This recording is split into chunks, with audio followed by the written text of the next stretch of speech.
नमस्कार दोस्तों, स्वागत है आपका आरवी स्टडी के एक नए वीडियो में। तो आइए दोस्तों, अभी जानते हैं अपने लोग BTS ENM 10,709 के रिगार्डिंग क्या कुछ नए अपडेट निकल के आ रहे हैं उसके बारे में।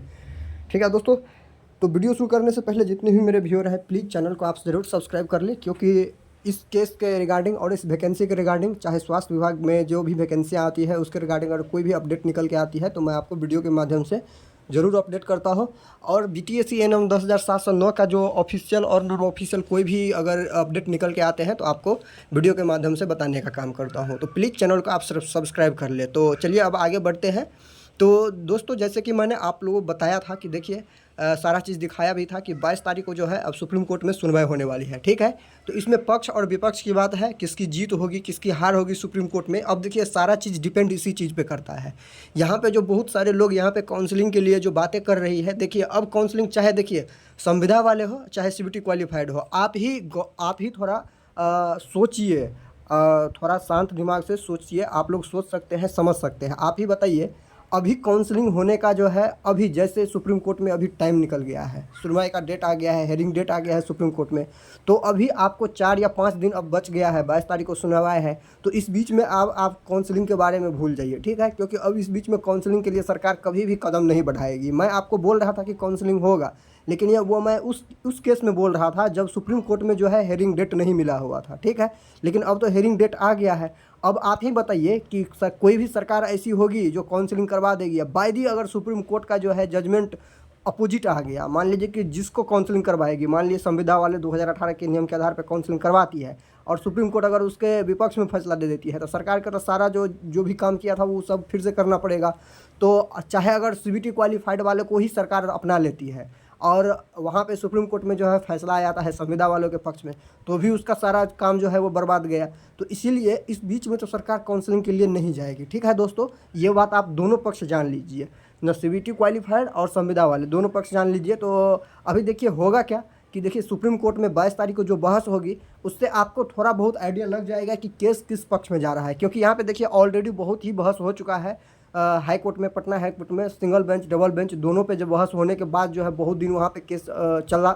उसके बाद जो है सुप्रीम कोर्ट गया है, तो ज़्यादा दिन वहाँ पे तो लगेगा नहीं दोनों केस को जो रिजल्ट आने में, क्योंकि दोनों पक्ष जो है बहुत बेहतरीन तरीक़ा से अपना अपना तैयारी कर रहे हैं। और जो भी यहाँ पे कैंडिडेट हैं, चाहे CBT क्वालिफाइड या संविदा वाले जो भी कैंडिडेट हैं, अपने अपने ग्रुप लीडर को मैं आपको बोलता हूँ सपोर्ट कीजिए। क्योंकि देखिए सपोर्ट नहीं कीजिएगा तो वहाँ पे आपको जो है फंडिंग की कमी होने के कारण आपका एडवोकेट अगर लोअर लेवल का हो जाता है, चाहे कोई भी पक्ष हो, लोअर लेवल का अगर एडवोकेट हो जाता है तो वो आपकी बातों को जज के सामने में उस तरीक़ा से नहीं रख पाएगा जैसे आप चाहते हैं। ठीक है, इसी कारण से लोग जो है अच्छा एडवोकेट करते हैं, जो अपना रिप्रेजेंटेशन बात को जो है जज के सामने में बेहतरीन तरीक़ा से रख सकते हैं।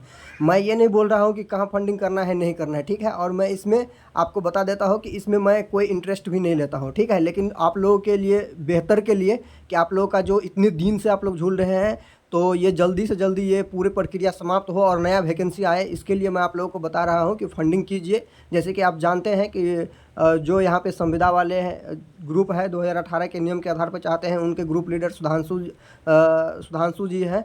और यहाँ पे जो है क्या कहते हैं CBT क्वालिफाइड जो यहाँ पे संविदा वाले के जो ग्रुप लीडर है सुरजीत सर है, और यहाँ पे जो CBT क्वालिफाइड को जो लीड कर रहे हैं वो सुधांशु जी कर रहे हैं। तो जो भी ग्रुप लीडर है मैं उसका स्पेसिफिक नाम और बहुत सारा नहीं लेना चाहता हूँ। आपको जहाँ पे आपको ट्रस्ट है वहाँ पे आप फंडिंग कीजिए, और फंडिंग करके दोनों ही पक्ष, और फंडिंग करके जो है जल्द से जल्द इस केस को जो है सॉर्ट आउट कर लीजिए। ठीक है, जिससे आपको आने वाली वैकेंसियाँ जो है जल्दी देखने के लिए मिले और उसका नोटिफिकेशन भी आपको जो है जल्दी देखने के लिए मिल जाएंगे। ठीक है, तो अब देखिए सुप्रीम कोर्ट में किसका पक्ष भारी है और किसका पक्ष मजबूत है। तो यहाँ ये बात कहने के लिए मैं आपको ये कह सकता हूँ कि देखिए यहाँ पे जो है देखिए कोई पक्षपात का बात नहीं है। यहाँ पे देखिए यहाँ पे केस जो है जीता हुआ है हाई कोर्ट में 2 बार। कौन जीता हुआ है? तो ये संविदा वाले केस जीते हुए हैं 2 बार। ठीक है, तो कहीं ना कहीं हमको ऐसा लग रहा है, मैं अपना पर्सनल ओपिनियन दे रहा हूँ कि कहीं ना कहीं हमको ऐसा लग रहा है कि यहाँ पे नियमावली की जो लड़ाई है वहाँ पे कहीं ना कहीं संविदा वाले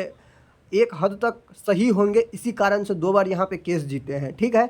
लेकिन मैं ये नहीं बोल रहा हूँ कि सुप्रीम कोर्ट के सामने में भी वो चीज़ सही होगी, सुप्रीम कोर्ट में फैसला बदल भी सकती है, ठीक है। लेकिन यहाँ पे मेरे हिसाब से संविदा वाले कहीं ना कहीं सही होंगे, क्योंकि यहाँ पे नियमावली की लड़ाई है दोस्तों। तो नियमावली की लड़ाई पे आप जानते हैं, यहाँ पे शिक्षा, यहाँ पे जो है कर्मठता की बात नहीं हो रही है, शिक्षा की बात नहीं हो रही है, यहाँ पे नियमावली की लड़ाई हो रही है कि जिस नियम के आधार पर आप निकाले थे वैकेंसी, उसी नियम के आधार पर आपको क्लियर करने पड़ेगा, इसका लड़ाई है दोस्तों। एग्ज़ाम वर्सेस न एग्ज़ाम का जब बात आएगा तो मैं आपको शुरू से मैं अपने वीडियो में बताते आ रहा हूँ कि मैं हमेशा एग्ज़ाम वालों के पक्ष में खड़ा रहता हूँ, जो जिन्होंने एग्ज़ाम क्वालिफाई किया है, तो मैं उसके पक्ष में हमेशा खड़ा रहता हूँ। क्योंकि अभी के दौर में बिना एग्ज़ाम का नौकरी देना कतई सही बात नहीं है, ठीक है। क्योंकि इतना बेरोजगारी है, आप जानते हैं, इतना अनएम्प्लॉयमेंट है, आप लोग भी जानते हैं। तो जो योग्य लोग हैं उन्हीं को ही नौकरी मिलनी चाहिए, तो ये बात है। तो मैं हमेशा एग्ज़ाम वालों के पक्ष में खड़ा रहूँगा, बट यहाँ पे लड़ाई चल रही है नियमावली का, ये बात आपको समझना पड़ेगा, ठीक है। खैर ये मुद्दा अपने लोग को डिस्कशन का नहीं है, ये तो सुप्रीम कोर्ट में पता चलेगा कि सुप्रीम कोर्ट के सामने में क्या जो हाई कोर्ट ने फैसला दिया वो सही है या गलत है। ज़्यादा दिन तो अब इंतज़ार करना नहीं है, 22 तारीख को तो है, डेट आ ही गया है। तो आपको देख सकते हैं कि मैंने नीचे में लगा भी दिया है आपको 22 तारीख का डेट। तो 2-4 दिन और इंतज़ार करने के बाद जो है अपने लोग को ये पता चल जाएगा कि किस ओर जो है ये फैसला जाने वाली है, और ये वैकेंसी भी जो है क्लियर होने के लिए अग्रसर हो जाएगी, ठीक है दोस्तों। तो अभी के लिए इतना ही रखते हैं, मिलते हैं फिर से नए वीडियो में नई जानकारी के साथ। तब तक के लिए आप लोगों का धन्यवाद।